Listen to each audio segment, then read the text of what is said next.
Hey, it's Esther Dillard with The Color Between the Lines. This episode is the start of Black History Month, and I got a chance to talk to the son of an icon, Dr. Julius Garvey, who's the son of Marcus Garvey. I was really surprised that he agreed to the interview, and I was very honored. He gave some really good information about his father, about how he felt now that Dr. Julius Garvey's father was posthumously pardoned by President Joe Biden the day before Martin Luther King Jr. Day. Really great interview. But one thing that I wanted to share before you get a chance to listen to it is that there are three things that I learned from this interview that I think you can use in your own storytelling. Number one, make sure you tell that story over and over again because often people think that if they say something over and over again, it becomes repetitive. But perhaps this audience did not hear it. Perhaps there's someone that you're speaking to that is in this place, wherever that is, whether that's online, whether that is in a public setting that's live. Somebody didn't hear it. So tell it over and over again. If it had not been for Marcus Garvey's family and Dr. Julius Garvey, his mom, and all those sharing Marcus Garvey's story, many people would not have remembered this history. It would have been in the books, but it may not have been top of mind as much as it is now and he may not have gotten the pardon that he wanted for his father. So that is important. Number two, make sure that you connect to your story, um, connection to your audience. Make sure that there is something that is in your story that connects to the people that are listening. For Dr. Julius Garvey and Marcus Garvey, it was the Black community and those who wanted to empower themselves economically, educationally, emotionally. They wanted freedom and they wanted equality, and that is who they connected to. That group of folks, those Black folks back then, before the civil rights era, they empowered them through their story, and that was the reason why those stories continued to have such a powerful effect on that community. Number three, make sure that you have a call to action. Of course, Marcus Garvey had a call to action with Pan-Africanism, but Dr. Julius Garvey gives in his interview with me a call to action to folks who are listening. He wants people to begin to pull out those history books, dust them off, share them with new generations. And that is his call to action. My call to action is if you like this content, please subscribe to my channel, listen to the interview, which is coming up, and continue to give comments to tell me whether you like the content or not, because I enjoy being able to share, but I really want to continue sharing, and your contribution by just subscribing is such a big help. Hope you love the interview. See you much later. Coming up on this edition of Leading While Black. I don't know whether it's seen as a challenge or what, to pardon somebody who is innocent. A conversation with Dr. Julius Garvey, son of Marcus Garvey, a historical legend and father of the Pan-African movement. Garvey shares his feelings after President Joe Biden posthumously pardoned his father on his last day in office. From the private sector to public life, these are the people making a difference in the Black community. They are Leading While Black On the Black Information Network. Welcome to Leading While Black, our monthly series on the Black Information Network, where we talk with Black leaders from the public and private sector in the fields of entertainment, politics, business, sports, and more. I'm Esther Dillard. Today I'm joined by a very special guest, Dr. Julius Garvey.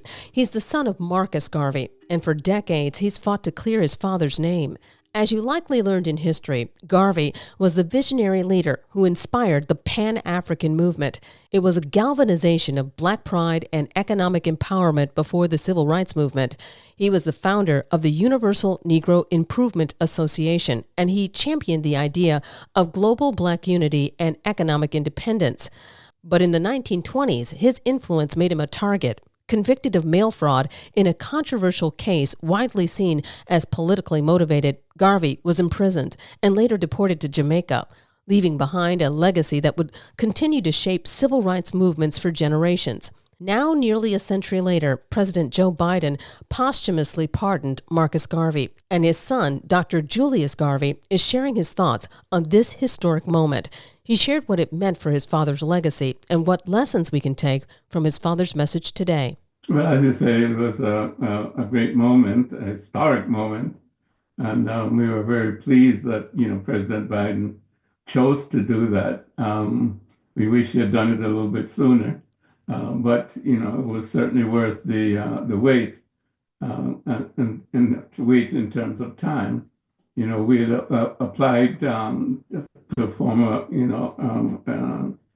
president in 2016, Obama, and he didn't do it. So it was, very, shall we say, I don't want to use the word brave, but whatever the right word is, it was very, very forthcoming of Biden to do this. I don't know whether it's seen as a challenge or what, to pardon somebody who is innocent, because the information is there. We have submitted critiques of the misconduct in the trial with absolutely no evidence. We've submitted that. We have a law firm, Aiken Gump Howard, that have done the work, analyzed everything.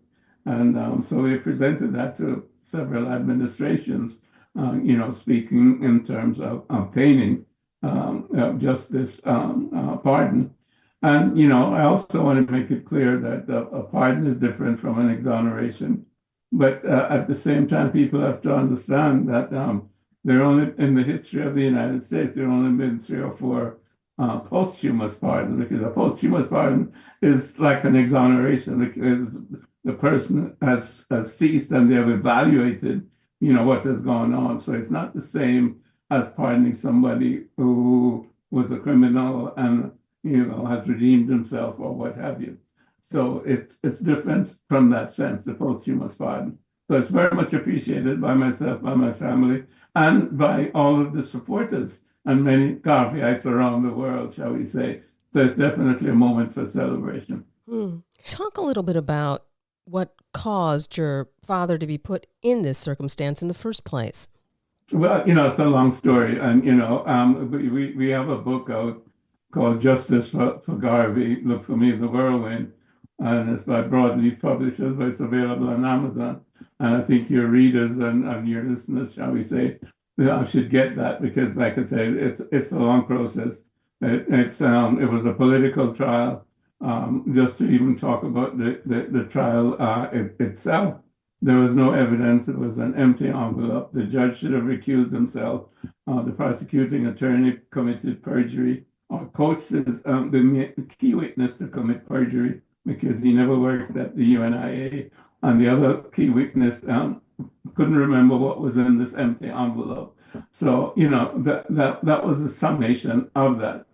Now, obviously, what the reason for that was, people such as J. Edgar Hoover, the nascent, if you will, FBI. It wasn't quite the FBI at that point. It was a part of the Department of Justice, but it became the FBI under J. Edgar Hoover's watch.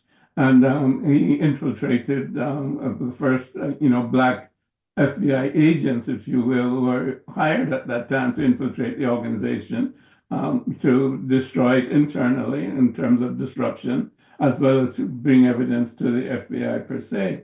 And this was because there was a perception, certainly on the part of J. Edgar Hoover and others, as he said in an internal memo, there's a Negro agitator up in Harlem, and we have to find some way to get him out of the country. So, what it was that Marcus Garvey was preaching, shall we say, his organization was at that time when the trial occurred, which was the conviction was 1923. He had an organization, a membership organization of more than 6 million, which is the largest member-based organization of African people ever in the diaspora, and perhaps on the continent as well. So it wasn't just some guy who was, selling stock to somebody, and trying to make a fast buck. And this was a leader of a worldwide organization which essentially, was basically a nation in exile with that many adherents. And what it was preaching in the United States itself, would be the true independence of African communities in the United States as part of their, obligation as citizens, not, from the point of view of assimilation. Some people wanted to assimilate. Marcus Garvey didn't think that that was the route that, the African American should go. He needed his civil rights and his human rights, but he needed to create his own independent African communities. And that was what the average African American wanted at that time. As you can remember, 1920 was the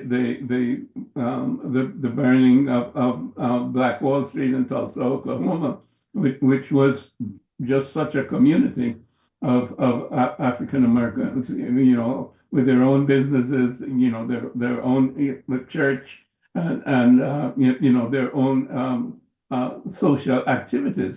So the idea at that time, which was most prevalent in the minds of African Americans, was to have independent African American communities, juxtaposed to, whatever other ethnicities there are.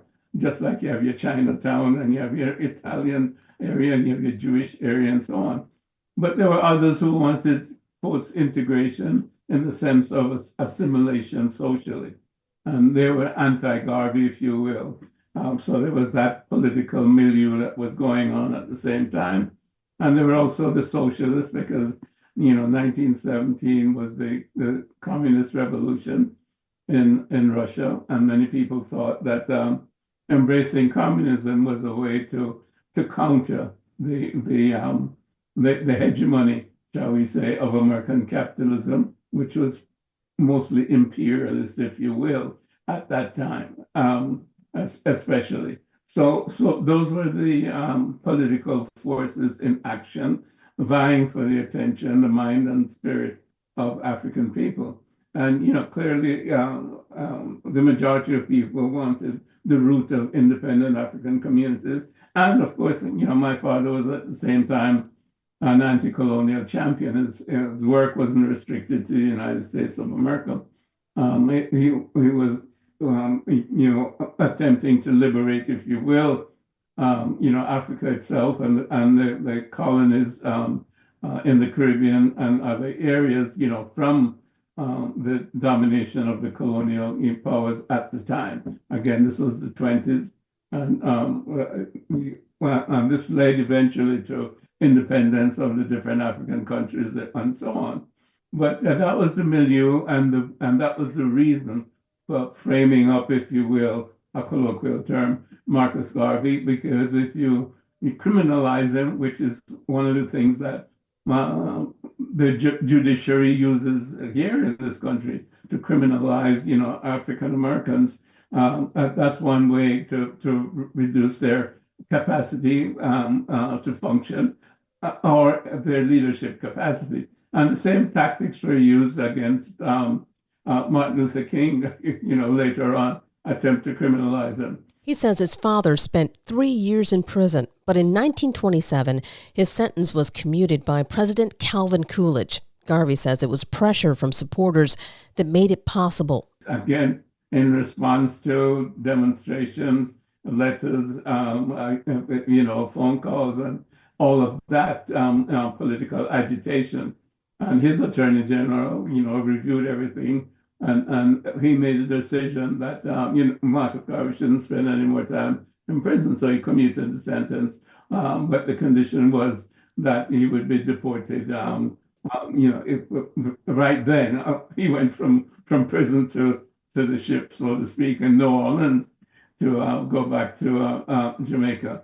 So it was a way to blunt that organization, which, as I mentioned briefly, was transforming the consciousness of Africans worldwide and transforming the political landscape also.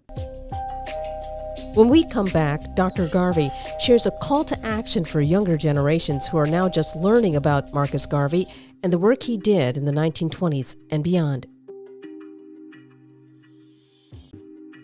Welcome back. Dr. Julius Garvey, the son of Marcus Garvey, shared his analysis of the political climate in America. He noted that the rejection of Black history will only support a repeat of some of America's ugly racist history before the Civil Rights Movement. He noted that activists like Dr. Martin Luther King Jr. and Malcolm X admired his father's work, and it served as a foundation for activists who cried out for change in the 1950s, 60s, and 70s. What do you hope that this pardon will mean for future generations, particularly for young people just learning, about civil rights and Pan-Africanism? Yeah, well, I think this allows, shall we say, the idea of Marcus Garvey, the vision of Marcus Garvey to come alive again. It tends to come alive every 30 or so years with every new generation.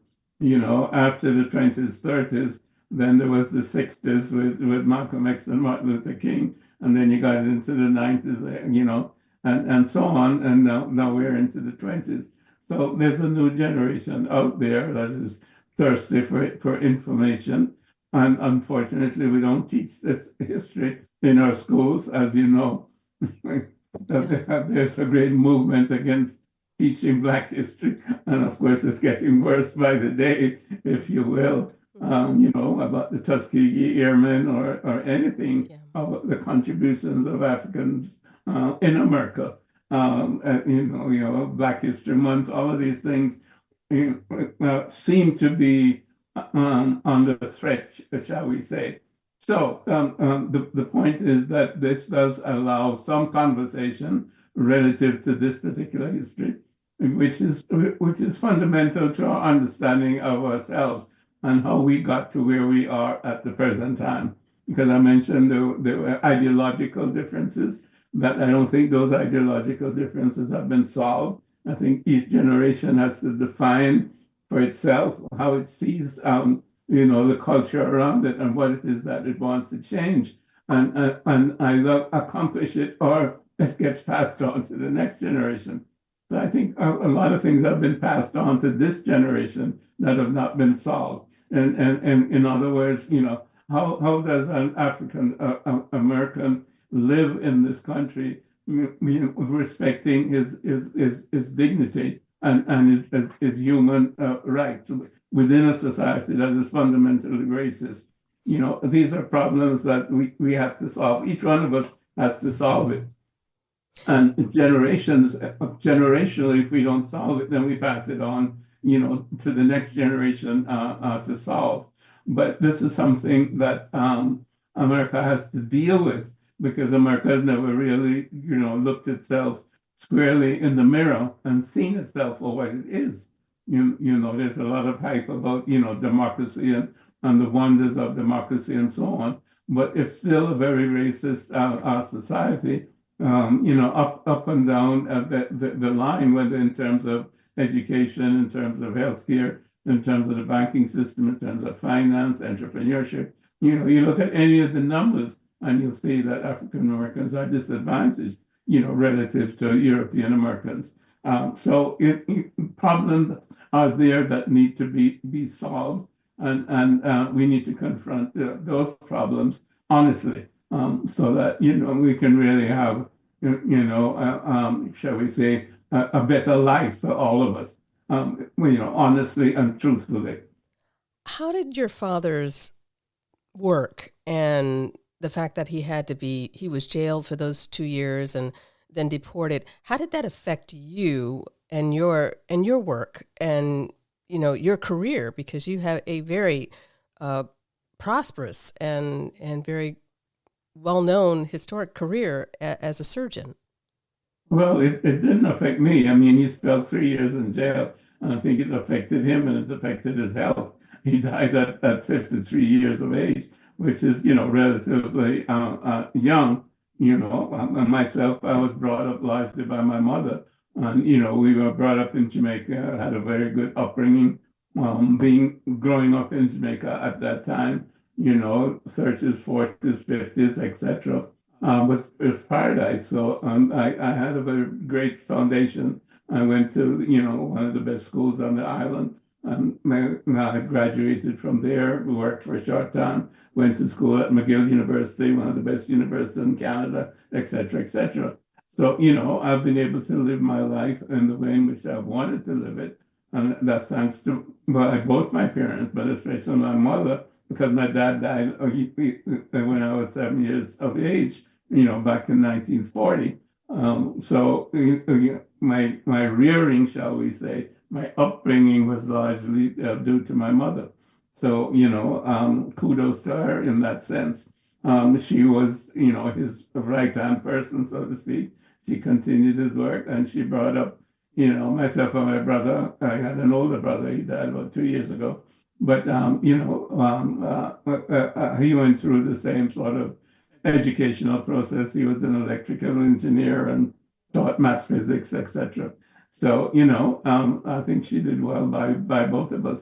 So I'm very pleased with my upbringing. But did your father's work influence what you're doing today? For the last few years of you trying your best to get people to hear his story and to further his legacy? Well, yeah, as I mentioned, my mother brought us up.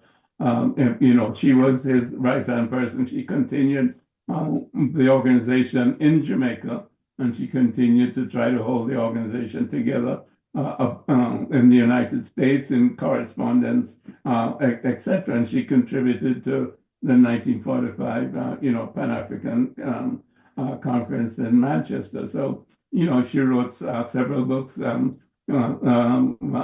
volume 1 and 2 of the Philosophy and Opinions of Marcus Garvey. She wrote Garvey and Garveyism, and she wrote, she was his equal, shall we say, in terms of her, vision. They were similar, like front and back covers of a book. So she brought us up, myself and my brother, with the same understanding that he had and the same vision that he had.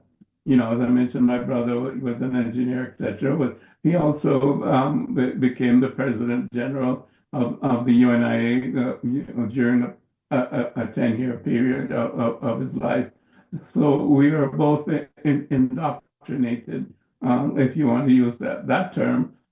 So we were always Garveyites growing up. What is your final message, I guess, that you would have for those who are listening and understand the struggle that you've had with your getting those to listen to your story, listen to your father's story, and what would be your final message for today? Well, basically, it's not just about Marcus Garvey, it's about the vision for Africa and for Africans. And, we need to, his vision was foundational. We need to know his vision and we need to carry it forward in terms of, shall we say, exonerating Marcus Garvey. Each of us needs to be a Garveyite. Like I consider myself a Garveyite. I know my brother was. And there are thousands of people who feel that way or think that way. It's important to carry forward his principles, of unity, of self-reliance, of self-determination, of our own dignity and authenticity of human beings, and the fact that we created the first civilizations in the world, and we're the first people in the world. And our history, therefore, is the longest in the world and the most glorious. We need to know that history, and we need to be proud of who we are as a people so that we can function properly within society, at the highest level. Thank you so much for joining us, Dr. Julius Garvey, on the BIN. Thanks for having me. It's been my pleasure. And that's our program this week. Be sure to join us each month at this time as we talk to more Black leaders from our community. On behalf of today's guest and the entire news team at the Black Information Network, this is Esther Dillard. Thanks again for listening to Leading While Black on the Black Information Network.